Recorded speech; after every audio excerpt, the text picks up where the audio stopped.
did not have life insurance. No, he did not have a will. No, we didn't have nothing set up. We're so young. We don't plan on death. Like, I don't get no death benefits. I don't get nothing. Just want to free my people from the shackles of saying marriage is just a piece of paper.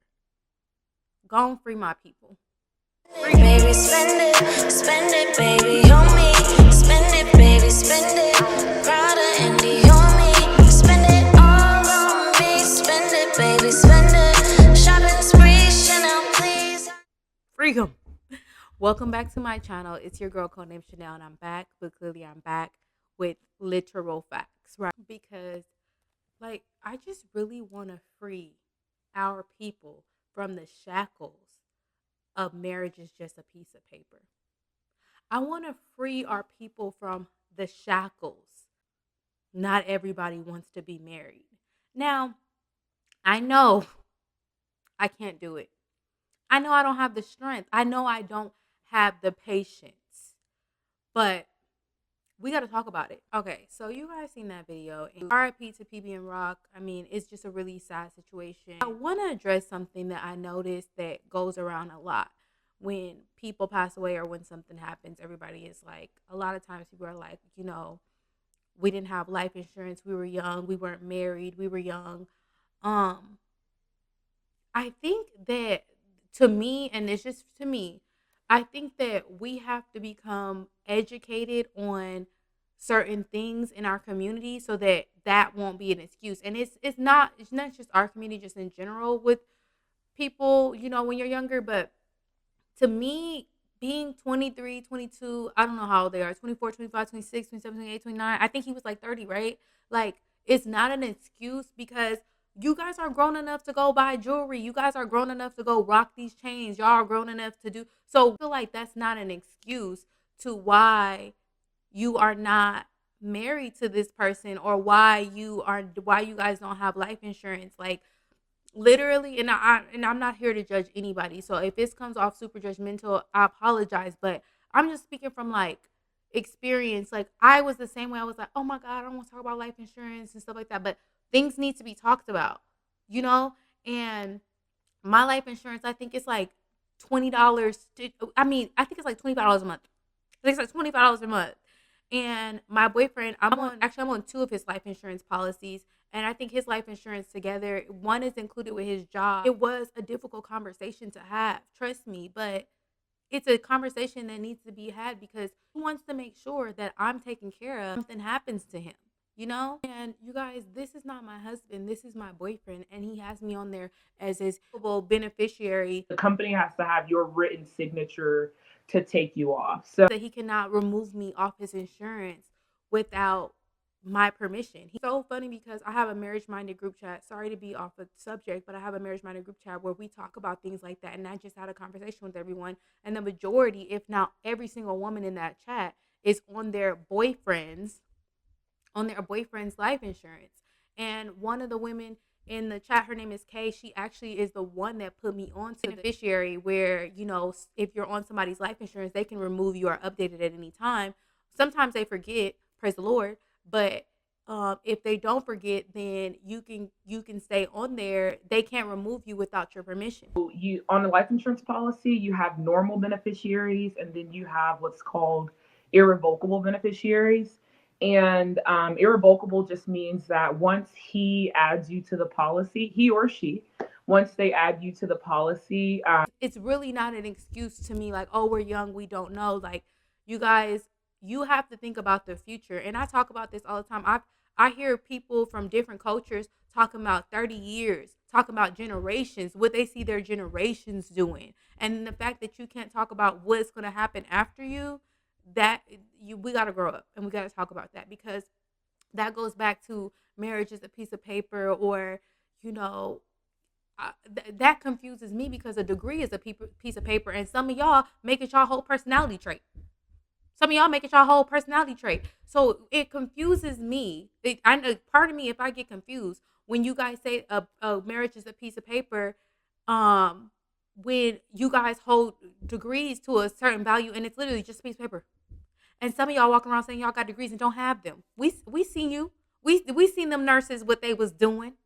So with what they was able to do with a piece of paper, like, let's stop it. It's a legal binding document. And I feel bad for her because she said she doesn't want to ask for anything, but you wouldn't have to if you and him had the conversation about life insurance. If you and him if you guys were married, and that goes back to another thing when people say, "Oh, we're too young to get married," or "Oh, but they're never too young to have kids, though.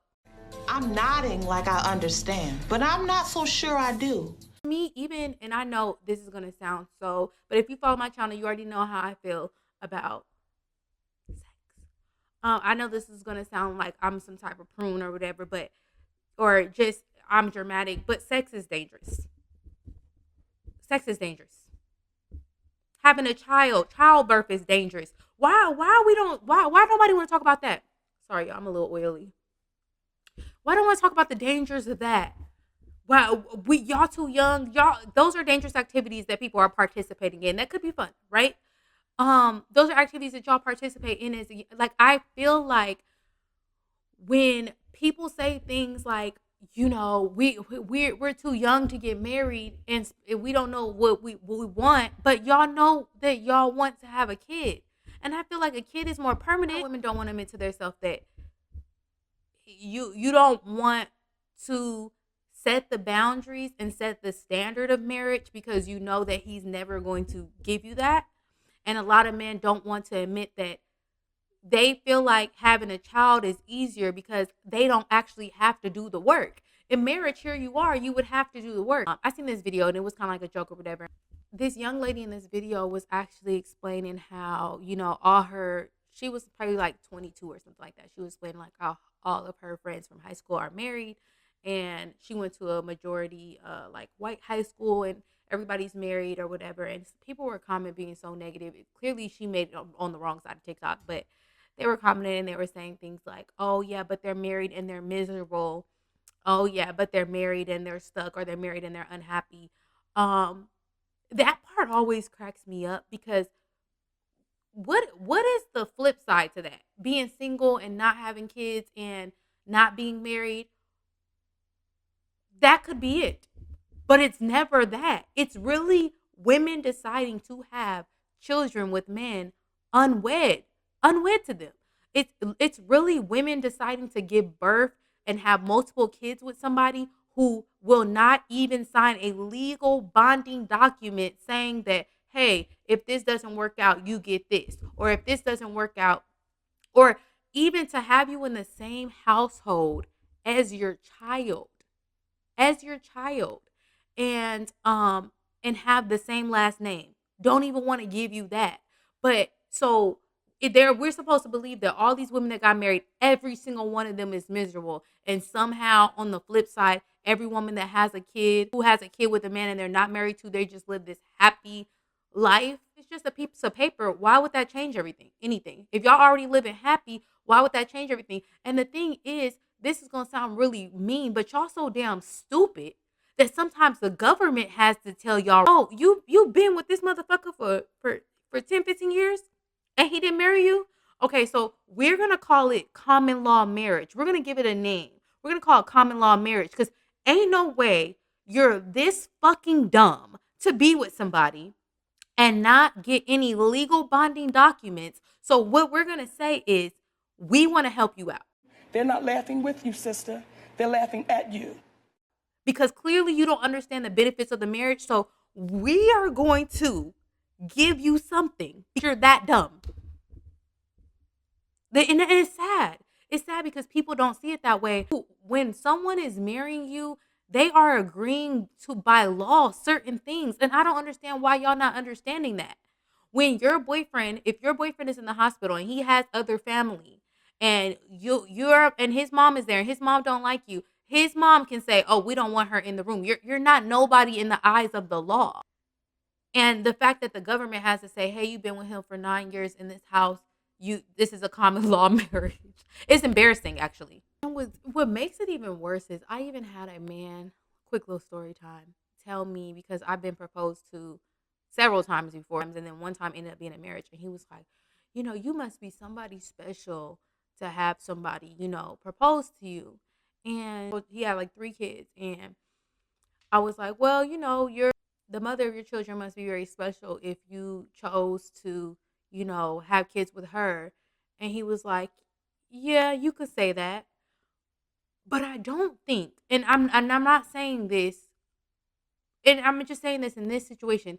I don't think that he thought that she was special. I think they have kids with anybody. I also think that they marry anybody. You make a certain amount of money, you're this type of person, you're that type of person, and we divorce, then yeah, I should be taken care of. And I've been through this route before, and I didn't even marry somebody rich and I got spousal support. So I'm not understanding why y'all don't understand that they think less of you.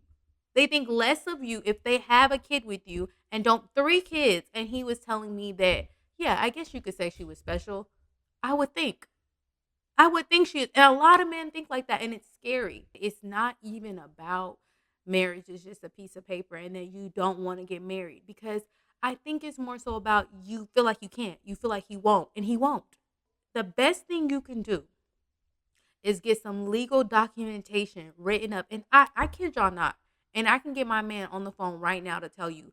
I even have something notarized that says that if we break up, that he would have to pay my rent 3 months for 3 months after our breakup, because I would need some time to, like, I'm used to a certain lifestyle. So he would have to pay certain bills 3 months until after we broke up. He was completely okay with that.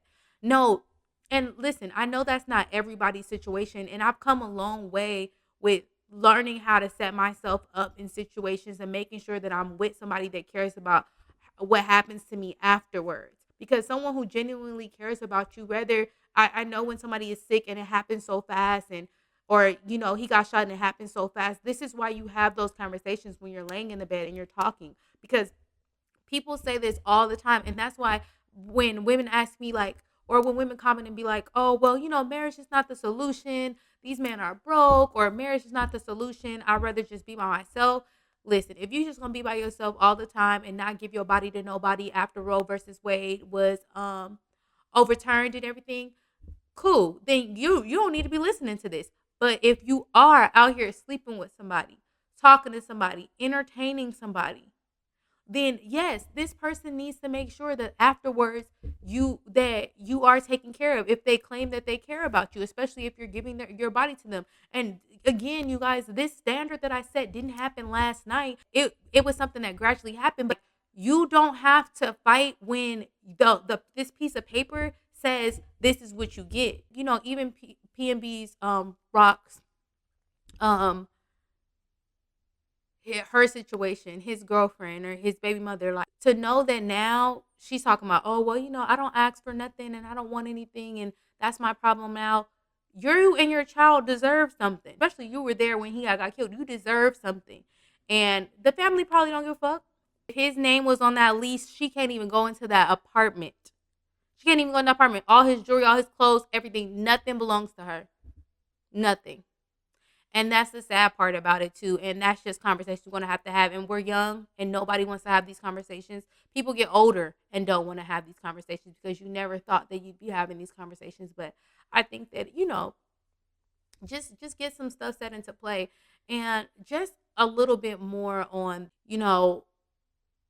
marriage isn't for everybody. I 100% agree. Divorce rates are high. I get it. But I'm speaking to the women that are shacking up any fucking way, right? Right? You don't want to get the divorce rates high, shacking up anyway. You need to look this man in the eye and be like, if something happened to you, will I be taken care of? Or why wouldn't he want you to be taken care of afterwards? Because he doesn't care. He doesn't care. And he knows that marriage is a huge step, and they would rather have raw sex with you than sign a piece of paper. Something that's just a piece of paper. I hope I articulated myself right. It'd be all up in my head. But anyway, thank you guys for watching my video. I really hope that, let's just talk in the comments. Tell me what y'all think, because I really feel like if this is not the right time to really look at your significant other and be like, hey, we need to talk, then because I just see too many GoFundMe's being set up. And sorry, I'm supposed to be ending the video, but I don't understand the concept of it's too much responsibility or it's too soon or we're too young to get married. But y'all literally have children. Y'all literally have kids. It just baffles me. Somebody explain that to me. But anyway, go ahead and give this video a thumbs up. Comment below your thoughts and opinions. Don't forget to join Patreon if you need extra finesse tips. Like I said in the group chat, the Marriage Minded group chat is not open right now. It's actually closed. If you do sign up for my Patreon and you get into the main chat and you want to request to get into the Marriage Minded chat, then you can definitely reach out to me. But we talk about stuff like that. We talk about getting on your loved one's life insurance, and we talk about stuff like the will, and we talk about stuff like, getting some things in your name and getting some things set up. Like, those are discussions that I don't have on my YouTube channel. But someone said, they're like, wow, I got on your Patreon. It's a whole different conversation going on. Yeah. Yeah, it's a little light over here and it's a little heavy over there. It's a little heavy over there because we're going to talk about the real, everything that happens after the finesse. But thank you guys so much for watching my video. I really appreciate it. I'm out. See you guys later.